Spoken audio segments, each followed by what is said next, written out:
Okay, let's pick up the story. We're working on Genesis. We finally got out of Genesis 1 to 3. So today we're going to move into 6, and we're going to kind of try to move through things rather quickly to get up into Abraham's life. So we were going to talk about the flood and what's going on there with the flood, the sons of God and the daughters of men. So in Genesis chapter 6, let me just read the story there. It says, "When men began to increase in number on the earth, daughters were born to them. The sons of God saw the daughters of men were beautiful, and they married any of them they chose. And the Lord said, My spirit will not contend with man forever, for he is mortal, and his days will be 120 years. So what you get is a shrinking down of the days. Remember, they were all living like 900 and something, and now God says their days are going to be shrunk down to 120 years. And the Nephilim were on the earth in those days, and afterward, when the sons of God went into the daughters of men, and and had children by them, they were the heroes, or the Gibborim, the strong ones of old, and men of renown." Okay? So the question is, the flood comes as a result of these sons of God marrying these daughters of men. Why does God get so upset with that? Who are these sons of God? And so we want to kind of work through some of the questions. Who were the sons of God? And why did God, get so angry? And actually the flood is a result of this and that type of thing. Yes, Eric? I think the sons of God were like people who knew God relationally, and the daughters of men were just daughters that worship other gods. Okay, so his suggestion is that the sons of God were the God worshipers of God, and the daughters of men were ones that didn't know, and so this would be basically an interfaith marriage. Well, actually what you have here is that actually fits the first view, what's called the Sethite view. The Sethite view was that the sons of Seth was the godly line. The sons of Cain were the ungodly line. And there's this intermarriage between the sons of Seth and the sons of Cain. And so you've got this intermarriage. By the way, in other places in Scripture, does God get upset over intermarriage between believers and unbelievers? Do you remember in the New Testament it says, do not be unequally yoked with unbelievers. And so this, Jewish people marrying, do you remember Solomon marrying other wives from other culture and stuff, and that led his heart astray to worship other gods? So the Sethite view plays off of that and says basically the line of Seth was Abel's replacement, and so Seth becomes the godly line after Abel is killed, and Cain's descendants, and they intermarry, and that intermarriage is the problem. So this is called the Sethite view, so you kind of understand what it is. There's some support to that. It seems to fit naturally in the context and things. My problem is the term sons of God, is that term ever used of Abel's descendants and things? I think not. So there's a second suggestion that's really pretty interesting. And it's this, that the sons of God were the kings and nobles. That the kings were called. And by the way, in ancient Mesopotamia, did the kings call themselves the sons of the gods? That title was used, that the king was considered a son of God. Okay, the king was considered a son of God. So basically what it would be then is that these kings, these people who have acquired power, these sons of God, the kings, basically took women, which would be basically developing their harem. Okay, in other words, they took women into their harem and they're multiplying wives, and the harems have a big problem. Both in the ancient world and with the Bible and things. And so this would be the kings establishing a harem, taking women into this harem as kings, multiple wives, that kind of thing, and that becomes a problem. Now, I skipped something. It's very interesting to me that I don't think most people pick up that it was not just these sons of God marrying the daughters of men. But there's another word that comes involved here, and this is over in verse 11, chapter 6, verse 11. It says, "Now the earth was corrupt in God's sight and full of violence." So that apparently there was violence mixed in here too, that was also part of the problem. Now, what is the Hebrew word for violence? This is the Hebrew word for violence, Hamas. Hamas. Okay? Now, some of you may be used to hummus. Okay, does anybody like hummus? Okay, I don't like American hummus. I like the real hummus, is what you get in Jerusalem, right across from the fourth station of Christ. The guy has the best hummus in the world. Okay, it's like getting It's like eating a Philadelphia cheesesteak outside of Philly, okay? It just doesn't work, you know what I'm saying? In Philadelphia, you get the best, okay? Over there. But anyways, hummus and Hamas are not the same thing. Hamas means violence. By the way, have you ever heard of Hamas? Do you understand? There's a whole group in Israel today named Hamas. And by the way, do you understand what the root of that word means? It means violence, okay? And what are these people bent on doing with Israel? Violence, okay? And so this Hamas group, their name means violence, okay? So everybody says, well, Hamas is really a peaceful organization. They're just trying to, Palestinian rights and stuff. What's their name? Hamas. Does that tell you anything? I mean, it should tell you a lot, but most people don't know that. So anyways, these kings were involved in this, and some people think that these kings then were involved in violence on the people that were below them and things, and so this Hamas was happening. That's a second view. Is the kingship idea going to develop in the Bible pretty big? And did the kings have multiple wives and stuff in a bad way later on with Solomon and 700 wives, 300 concubines, that kind of stuff? So there's some grounds to that. This last view is called the angel view. And I should say, actually, that at various points in my life, I've held each one of these views. Okay, so I don't feel real dogmatic about this. Okay, the view that I hold currently is the angel view, possibly. And largely it's because in Job chapter 1, verse 6, it talks about the sons of God coming before God. And they were out, and God says, you guys were out, and Satan comes in, and he says, oh, you've been out considering the world? Have you considered my servant Job? And Satan says, oh, yeah, Job's just good to you because, you're good to him. And you take away what he's got, and he'll curse you to your face. And so that was God in the heavenly council addressing them as the sons of God. The sons of God were angels. The sons of God were angels that came before God. Something interesting over in Hebrews chapter 13, 2, it also says regarding angels and human beings, which is kind of interesting. Hebrews chapter 13, verse 2. Sorry for jumping over the New Testament, but it says, keep on loving each other as brothers. Do not forget to entertain strangers, for by so doing, some people have entertained angels without knowing it. For some people have entertained angels without knowing it. So can angels take on human form? And apparently, sometimes people don't know, and it's possible that they were angels. Now, I'm going to tell a story here. So, Kyle, I'm going to walk over here, and this is going to be one of these weird stories. But once upon a time, I was in a town, Warsaw, Indiana, and I was driving down Route 15, and there was a guy hitchhiking. Now, question, do people hitchhike much today anymore? Not much anymore. Did people in my generation, did everybody? I hitchhiked home from college all the time and stuff, and things. And so this guy was hitchhiking, and I thought, man, I haven't seen a person hitchhiking in a long time. And he looked like he was obviously Hispanic and things, and he needed a ride and stuff. He's probably in his mid-30s and things. So I drove my car past him once, and I thought, I should pick that dude up.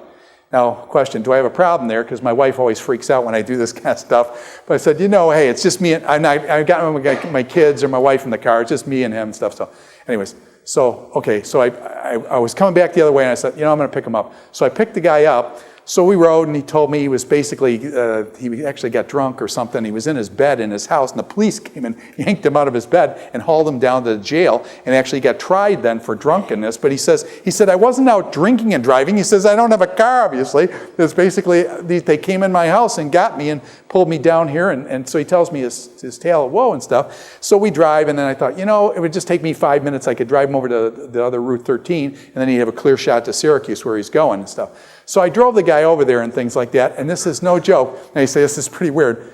The guy gets out of the car, so we talked and stuff as just, people and stuff. It was I really enjoyed the conversation and stuff, and it was great. And I got to help the guy out and stuff. He gets out of the car. As the guy gets out of the car, this is the honest truth. I still don't know what to make of this. He looks at me and he says, do you know some people have entertained angels unaware and shut the door and walk down the road? I swear this, I didn't make this up. This actually happened. Now, I don't know whether he was just a Spanish guy that had a little bit too much to drink and it was still in him or not, but that, no joke, the guy, I sit there, it's like, where in the world did that come from? Spanish guy quoting the Bible to me, it's like, man, that's freaky. But anyways, and I'm not saying he was an angel because I couldn't see his halo, but anyways, all I'm saying is you never know. Now, let me go back, let me take it a different direction with this. Is it possible then, You're down in Boston and there's a homeless person sitting on the side of the street. Is it possible? Is it possible? Hebrews 13, showing hospitality. You never know. And so what I'm saying is that as Christian people pass homeless people, should we feel, compassion, hospitality, and those kind of things toward those people? And should we reach out for them? And my thing is, you never know, man. That might be an angel sitting there, and you just never know. And stuff. So all I'm saying is be careful. There may be... Okay, so anyways, Hebrews seems to indicate that there are angels who take on human forms. By the way, you guys already know this. Remember when Abraham and those 3 guys came up and Sarah made dinner for him and stuff? Were those angels that came up? And apparently, how you've got to figure that out. So Matthew, but you say, wait a minute, but Matthew 22:30 says, angels neither marry nor are given in marriage. Well, what I'm suggesting is that these are fallen angels. These were not angels like in heaven that don't, but these are fallen angels, and that this is a possibility. Yes, sir? With the burning bush, I've heard that it's the angel in the bush, but it's also God. Okay, yeah, now that's a different question. He's talking about the Yahweh Melech, the angel in the burning bush, okay? It says that he calls him the angel of the Lord. Now let me just work with that angel concept a little bit. The word angel simply means messenger. So sometimes, to be honest with you, when you're in the book of Revelation, it talks about the angel of the church at Colossae or whatever, or at Laodicea. That simply could mean the messenger that went to that church. Okay? So it doesn't necessarily mean like angel fly wings kind of thing. It may just simply mean a messenger. So the term angel can mean messenger. Okay? Now one. Now, it's also the angel of the Lord. So it could be the Lord's representative was in the bush. And so my first instinct is, but the problem is with that title, the angel of the Lord is used, and when you're in the bush, when the bush goes to speak, what does he say? Okay? Mission accomplished. I mean, what does the bush say? Okay? What does the bush say? The bush says, he says, what is your name? Okay, let me just do the bush thing, okay?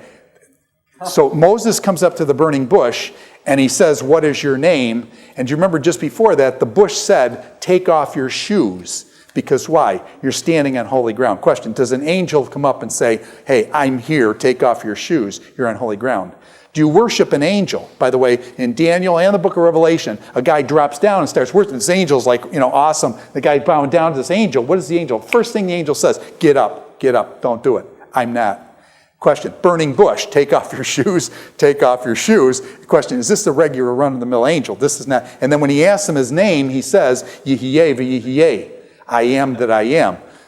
An angel doesn't respond like that. That's God's name. So what we want to say is, in the burning bush, you have Jehovah, Yahweh, Jehovah, God in the bush, and it's the angel of the Lord. A lot of people would suggest that that's Jesus Christ. It's a pre-incarnate Christ in the bush. He is God, and he speaks then, he is Yahweh, and so he says, my name is Jehovah, my name is Yahweh, I am that I am. So therefore, that angel of the Lord thing seems to be a title that designates also God himself. And when the angel of the Lord speaks, a lot of times it's God. And so you got to work with that. So, but that's anyways, sorry for going off on that, but anyways, okay. All right. Where are we here? Okay, angels don't marry. So what we're saying is that these angels are fallen angels then that have fallen. There's also a passage in Corinthians that talks about the angels looking down on women and stuff. And so it gets pretty weird. But anyways, so I'm just saying it may have been angels. So that there may have been these angels intermarrying with women. And by the way, would that explain then? And they're having children that were giants and strong, stuff like that. Yeah. So that's a possibility. Now, which one of these answers is right? Like I said, I've held at various points in my life, I've held each one of these positions. So I don't know which one's exactly right. I'm with this view, angel view now, but I'm saying, are there certain things you just can't know and you don't know? Now, everybody says, well, what about the Nephilim, The Nephilim, nobody knows who these Nephilim are. That's back before the flood. So we don't know who these Nephilim are. So then when you don't know something, and by the way, this is an important hermeneutical principle. When you don't know something in Scripture, how do you tell the meaning of a word? Context, okay? I'm going to say this like 100 times in this course. What determines meaning? Context determines meaning. But you look at the Nephilim term and you say, okay, now we know Nephilim are a group of people, so we know that from context. But question, do we know what group of people it is? And the answer is no. So when you don't know from context, where do you go next? A lot of times you go to the etymology or the history of the word. So what's the etymology? What's the root, the historical meaning of that? Is to nafal. To nafal means to fall, okay? To nafal means to fall. So these are the fallen ones. The Nephilim are the fallen ones. And then can you see how that ties into the fallen angel view?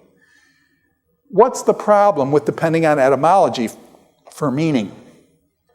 This is a classic example. So I go home to my wife and I say, honey, I never call her honey, but anyways, honey, you are cute in the original sense of that word. You are cute in the original sense of that word. Well, what's the problem with the word cute? The word cute in the original sense of the word meant bow-legged, okay? And so that's not probably a good thing you want to say to your wife because she's going to think, anyways, oh, well, we don't want to go there. But anyways, so that's not something you want to do. Question, when you use the word cute, did you ever use it in the sense of the original sense of meaning? Do meanings change over time? Do meanings change over time? And can you always go back to the history of a word and tell its original meaning? Is that what it means now? No, it doesn't. So you got to be careful. By the way, if you're in English and you want to find the history of a word, where do you go? Yeah, well, you guys, probably the first place you go is internet, okay? After your internet, if you go to a real book, like they have books, these things with pages in them and things, there are two of them about this thick, it's called the OED, the Oxford English Dictionary. And in the Oxford English Dictionary, will it go on the word cute for like 2 pages of cute until it gets back to the root meaning of the word in Anglo-Saxon or Latin or something like that, and it'll give you the root in that kind of a thing. Question, does the history of a word determine its meaning? Does the history of a word determine its meaning? No, it doesn't. So you got to be real careful about this. In the original sense, it meant this. Be careful of those kind of arguments. Meaning and context is what determines, not the history of the word necessarily. So I don't put much stock in that Nephilim, fallen ones thing. I put a big question mark by that. I think we're just, it's the only straw we got, so we got to grab it. You know what I'm saying?